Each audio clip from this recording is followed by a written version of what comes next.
Hi everybody, welcome to my channel. Please, if you are joining me for the first time today, do not forget to subscribe. If you've been around and you want to be a special member of this family, do not forget to press the join button below. It will tell you what to do so that you can become a VIP member of this family. For everybody else, even you as a member, do not forget to watch adverts, you guys. And please listen, we're going through some hard times here on YouTube. And do watch our playlists, okay, and repeat videos, okay. If you're in a Wi-Fi free zone, just play some of our videos because the struggle is real. So do you guys remember the case of Uyinene? This was a young lady who was 19 years old at the time and was studying at UCT. So what had happened with this young girl was that she had disappeared. So she went missing and nobody knew where she was for like a number of days. So at first, when we got to know about this case as South Africans, because this is a South African case, it was a missing persons case because nobody knew what had happened to her. And the worst thing happened when she was found, or her body was found in Khayelitsha, and she had passed away. Okay, so then at back in 2014, Ayanda Botha was sentenced because he was the one that had actually taken her life. Okay, he had arced her and aimed her. Okay, so he ended up getting 3 life sentences back in 2014 for the R and the M of Uyinene. The story was that this young lady had ordered something, I think it was clothes, online. Okay, she had ordered them and they were supposed to be delivered, and she had received a message that the parcel was at the post office, I guess the post office that was closest to where she lived. And she had gone to the post office and told that her parcel was not ready.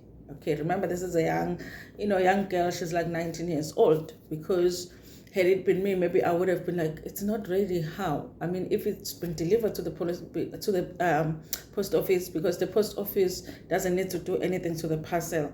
If it's delivered there, you're just supposed to collect it. Okay, but this is like a young girl who's just new in adulthood. Okay, so then she goes to the post office. She is attended to by Ayanda, this man, who tells her that, listen, your parcel is here, but it's not ready for collection. Come back around this time and your parcel will be ready. But the time that he gives to her is the time when the post office is already closed. But like I say, you guys, this is somebody that is new in adulthood. So I guess in her mind, she's not thinking this thing doesn't make sense. Why is my parcel not ready? 2, why do I need to come to the post office after hours? After you close, okay? Doesn't the post office close at 3:30, 4 o'clock? Why am I being called after that, okay? But I mean, guys, it's unfortunate, of course. So she goes there, and then after that, she goes missing. But what had happened was that Ayanda had a plan, because when obviously he saw her, he did work at the post office. When he saw her, he decided to, do the unthinkable, which was lure her to the post office at the hours that the post office was already closed. He told her to come to the back or something, and then he attacked her there and arced and aimed her, and then went and dumped her body in Khayelitsha where she was found. Okay. Now, you guys, so obviously he was caught, and if you look at his picture, guys, I mean, he does look like a clean guy from the post office. Maybe you would understand why she would not be thinking this person might hurt me. Because guys, who thinks that I'm going to go to the post office and I will be attacked by a person that works at the post office? Nobody ever thinks that. Nobody, you know. Maybe as an adult you might have thought, I man, it's weird that this guy wants me to come after hours.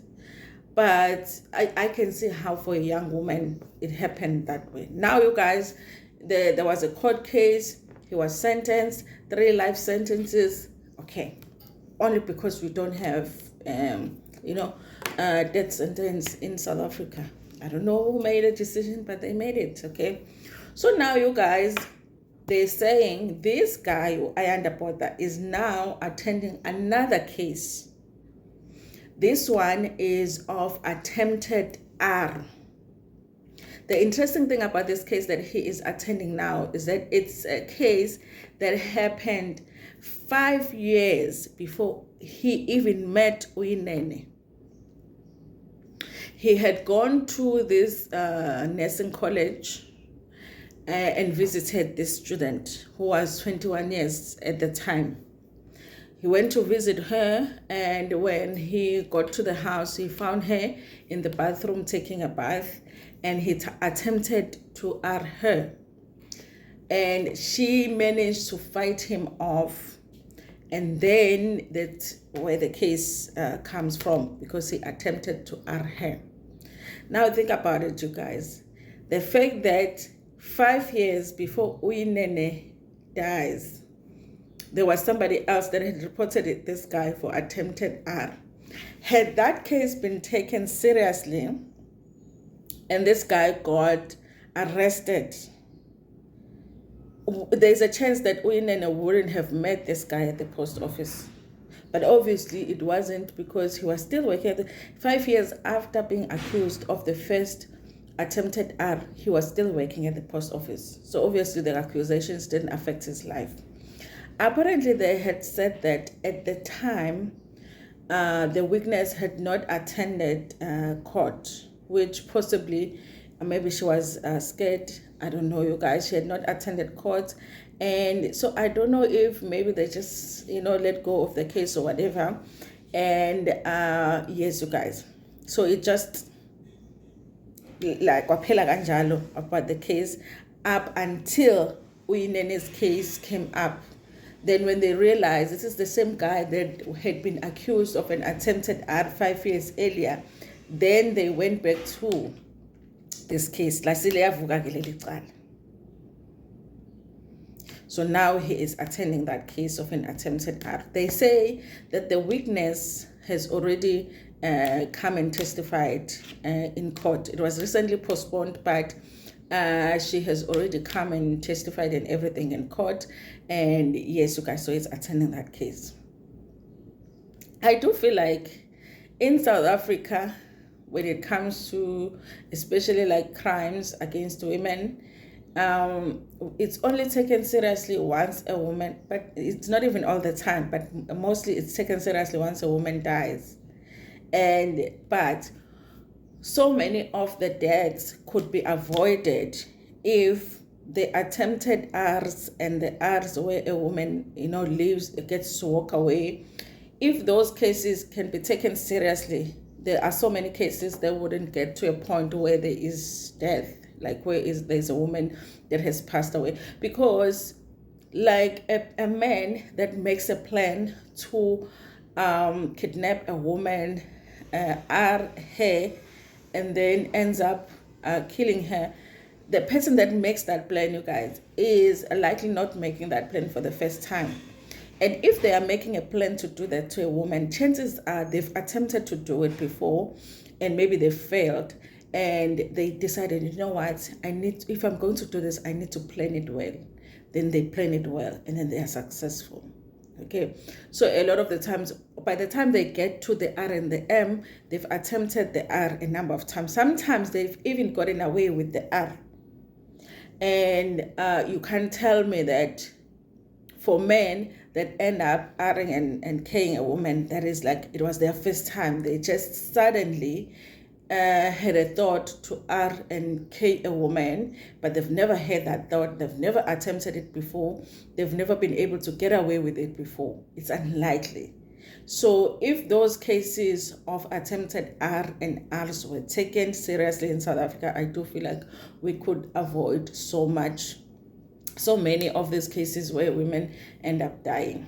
It's unfortunate, you guys, but I do like the fact that, of course, now they're taking this case seriously, but it's like, wow, like she really wouldn't have, died if, this guy had been arrested, because he probably would be behind bars at the time. It's 5 years. Maybe he would have got what? I don't know how many years, okay? 8 years maybe.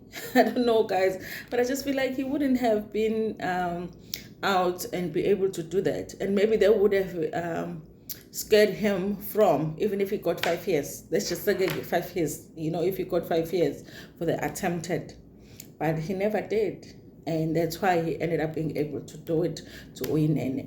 At the back of my mind, I have this thing that there's probably more that we don't know about. Maybe he's attempted more than just once, and maybe even it was more than just Uyinene. There are people that are missing out there that this guy is responsible for, but we're never gonna know that now unless he decides to just tell the truth. So yes, you guys, listen, I have a child at res, and the anxiety in thinking about, because you can't really say the child can't live a normal life where they go shopping by themselves. They have to learn now to shop by themselves, do their own groceries. If they order stuff online, it has to be delivered. They have to be taking Uber by themselves. They have to take like normal taxis by themselves. They have to take a bus. All of those things that are just normal, things we do in life now. You have to let go, because you can't just go there all the time to fetch them. And yes, it's a good idea to do that, but it kind of feels like they're not learning to live a normal life. You have to just let them be a res and take care of themselves. But the biggest fear is in doing, there's so many dangers in that, because how many stories have you heard of people being attacked while taking Uber or Bolt or whatever? How many stories have we heard of? They have to learn to go to the ATM and withdraw money by themselves. They have to go to, if they decide to go to parties, go to clubs, they even have to decide which church they're going to go to, because even at churches, women are getting attacked and inside churches. So it's a challenge, you guys. But yes, you guys, I was just wanting to share that there. So Ayanda is attending another case, which really shows that this guy was not somebody that should have been part of the society, even at the time that Uyinene went to that post office. That guy should not have been one of the employees at the post office. He should have been behind bars already. And he had done something that should have put him behind bars, but he wasn't. He was still out there, having a chance to now make even a better plan at attacking a woman, unfortunately. Anyway, you guys, may Uyinene's soul rest in peace. I hope that this young girl is okay too. She was 21 at the time, so I'm guessing she's around 26 now. And I imagine how she was feeling like, you guys, seeing this guy on TV attending the Uyinene case, knowing that I was almost in the same position as Uyinene, because I'm sure she knows that it's him. Anyway, thank you so much, you guys, for watching this video. Tell me what you think about this in the comment section. Like the video before, share it with your friends, with your family, and even with strangers in Tanda.